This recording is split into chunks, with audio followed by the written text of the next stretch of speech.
When palpating the knee, I like to start at the quads tendon. I palpate here for quads tendinopathy. I will then palpate the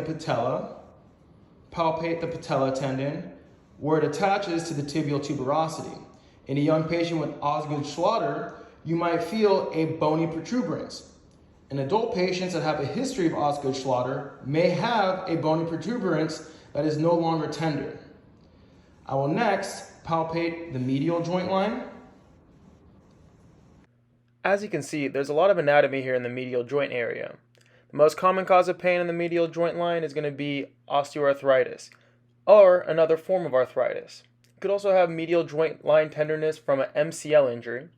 And lastly, the tendons of the pes anserine cross the medial joint to attach a little bit more anteromedially on the proximal tibia.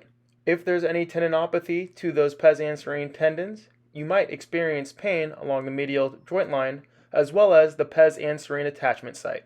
Where the semitendinosus, the gracilis, and the sartorius all meet. A mnemonic SGT, sartorius, gracilis, and semitendinosus. I will then palpate the lateral joint line. Like the medial knee, there's a lot of anatomy in the lateral knee that could be implicated if there's tenderness on palpation. Osteoarthritis, or another form of arthritis, is the most common cause of lateral knee tenderness. LCL injury, lateral collateral ligament, could also be injured and cause lateral knee tenderness. Lastly, you could have some tenderness of the IT band as it crosses the knee and attaches to Gerdy's tubercle of the tibia. I also will check the patella mobility and if there's any apprehension while I move the patella. Translation of the patella greater than 75% is indicative of a hypermobile patella.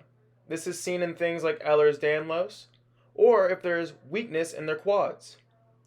Translation of less than 25% is hypomobile. This could be due to a tight retinaculum or significant osteoarthritis preventing patellar mobility.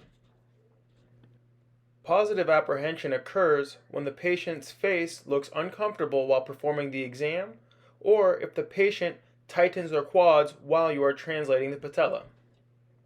While the patella is translated, I will then palpate underneath the patella facets.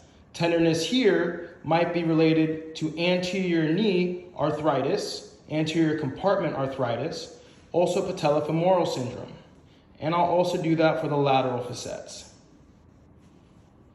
Lastly, it's important to make sure you palpate the hamstrings. The semitendinosus wraps around to the pes anserine. The semimembranosus is the medial hamstring band in the posterior aspect of the knee.